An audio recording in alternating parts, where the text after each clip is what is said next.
Life sentence, 25 years of life. And so the question for me was that, how do you do 25 years? What am I going to do for 25 years? It dawned on me, I said, listen, I got to take 25 years and break it down into regular proportions that I could deal with.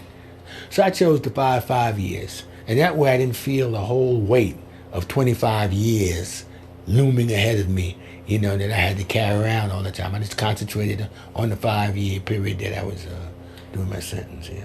And I was doing a lot of writing. I didn't realize what the writing was doing to my thinking, And so I used to write rehabilitative programs for prisons and stuff.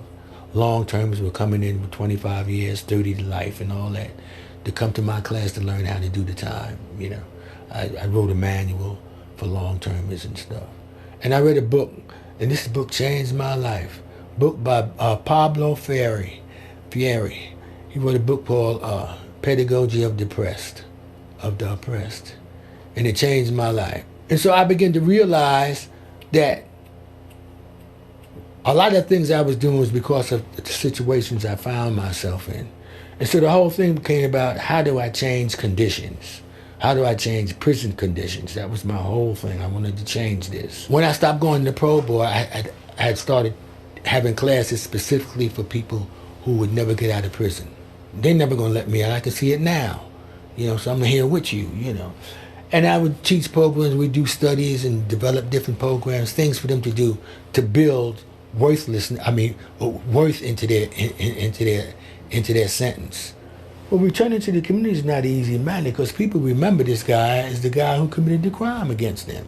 So he's ostracized in a way. So reentry had 2 points. It had to educate the community and prepare them for people who were coming back who were supposed to have been rehabilitated inside the prison system, but that's not happening either because they cut that avenue off.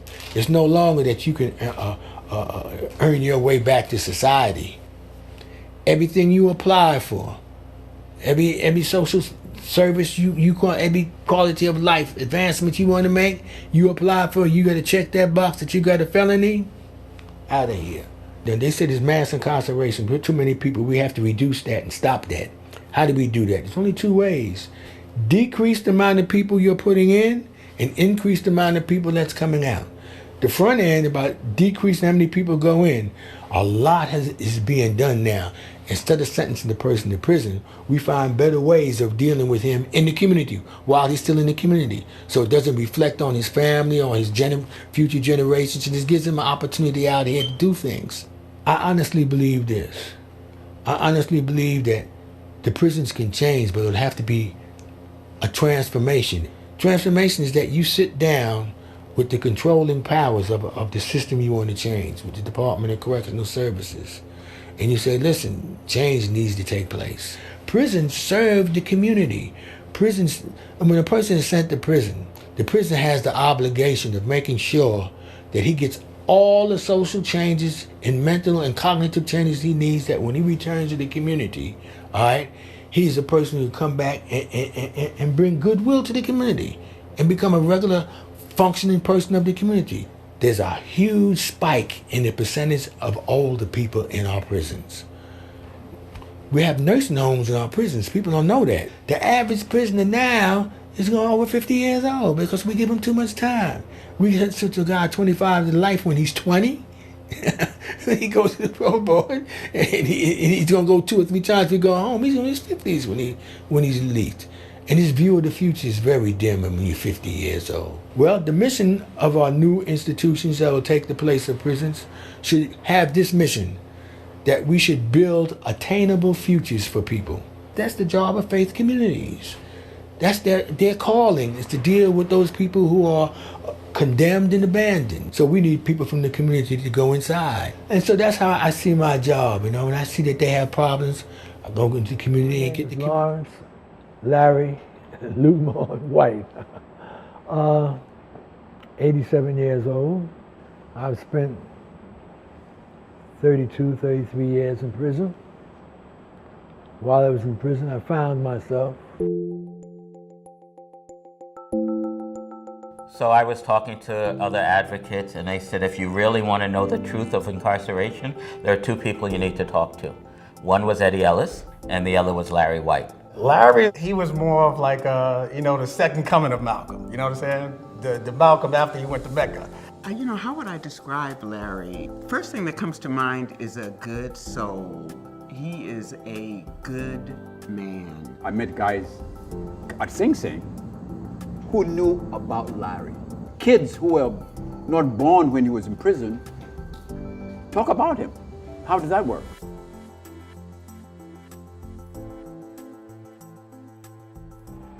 When I was in my cell, and they locked down for the night, I would walk between the bars in the front of the cell and the sink in the back and forth. And I would go over things in my mind, things that I had read. At first, it was just a few people that I would speak to about what I was studying. And then I ran into a chaplain. They had a chaplain there by the name of Reverend Muller. My name is Edwin Muller, and I'm a United Methodist chaplain. But I became chaplain at Greenhaven in 1967. I learned a lot about imaginal education. Basically, we're looking to find at an unconscious level operating images, to find the negative ones and turn them into positive. He had a group called Exodus, and he had an opening right. My life is in the human struggle. The struggle is painful and deep. Struggle is painful and deep. The struggle holds death and life. Out of the struggle of the now, we will create the human world of the future. The past is approved, the present is received, and the future is wide open. Past is approved, present is received, the future is open. Most of the men resented the phrase, the past is approved. They said, what do you mean the past is approved? You declare that your past is there for wisdom, to learn. You learn, it becomes like a library. You go to it to learn. And you refuse to use the past to create guilt and condemnation. I really begin to understand my past, And remember Melissa Teller say, the burning question is how did I get here and where am I going? That's the burning question. Now I ask myself, how did I get here? I started working with the lifer organizations, and I used to write a lot of programs. And I read an article, The Shattering Effect of Long-Term Prison. And what he was saying, when you have a long-term prison, your life becomes shattered. Your relationships with your family, with your children, those things are not going to remain there 25 years from now, 30 years from now. For the short term, a year, But for the long termer, it's shattered. And he has to come to grips with that. What I began to find out was that for the short termer, everybody had advice. But for the long termer, how you tell a long termer he got to do 25 years? How's he going to do 25 years? How do you do that? Where do you begin at? And so that's where I started from. So I began to write. And I never knew that I could write. And I used to look at some of the stuff I write and I was surprised at myself, where this stuff coming from. I came up with the idea of universal principles of confinement. First principle is to free yourself as quickly as possible. The second principle is to leave prison in better condition than when you came. And that gave me the clue right there. I didn't know what to do, but I knew I couldn't go back out there like I came in. I couldn't go out there with that frame of mind. So then I began to write about sentence planning and how to break down your planning. There are stages to the prison sentences that nobody talks about. I never read this nowhere, So gradually over time, I had what I thought was like a manual for a guy coming into jail, how to do his bid. My name's Ernest Lee. I had an 18 to life sentence. My name is Terry Carter. Definitely come from the alumni of Larry White. You know, once you hear the judge say, you got such and such number to life, it's hard to see a future beyond that. I started out, just being violent, I didn't know how I was gonna do my time. I just felt that I was very powerless. I met Larry when he came to Attica. I just sensed the wisdom in him, and a confidence in him and a resolve in him. And so he shared with me that the Lifers Group program was held on Saturdays, and we attended the Saturday sessions religiously.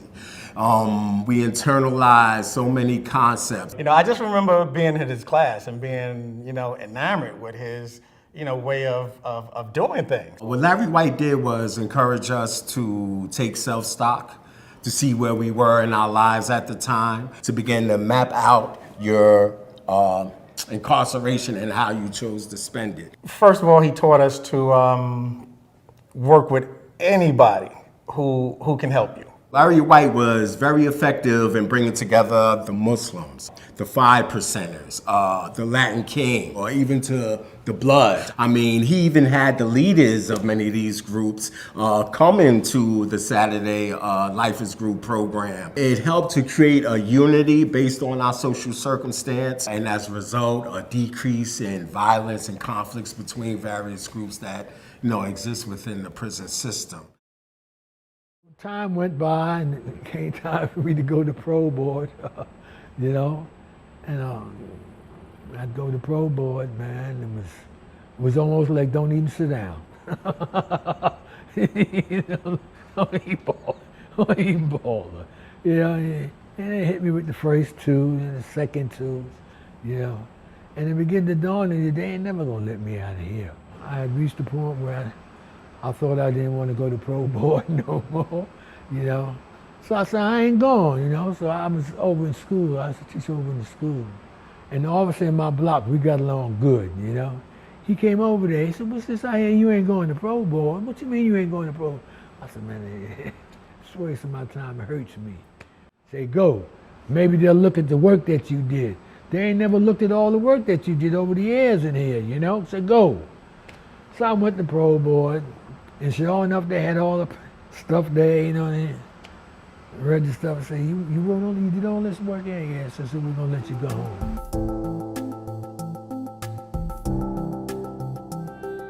I don't know how long it was after he got out, he told me he wanted to work back in the prisons. I came out here, I went to see the Quakers and stuff with Lewis. So this is the first time I met this guy, Larry came into my office and shared with me that he had recently come home from prison, and that he had been working with the Quakers inside, and they told him to look up AFSC when he got out. I'll never forget how he talked about coming home and never forgetting the people he left behind, and that the rest of his life would be spent in service to them. The idea made all the sense in the world. The challenge that I saw was bringing it back. After several years, it began to take shape. I certainly volunteered to be one of those people to go in. I just remember how the table would shake.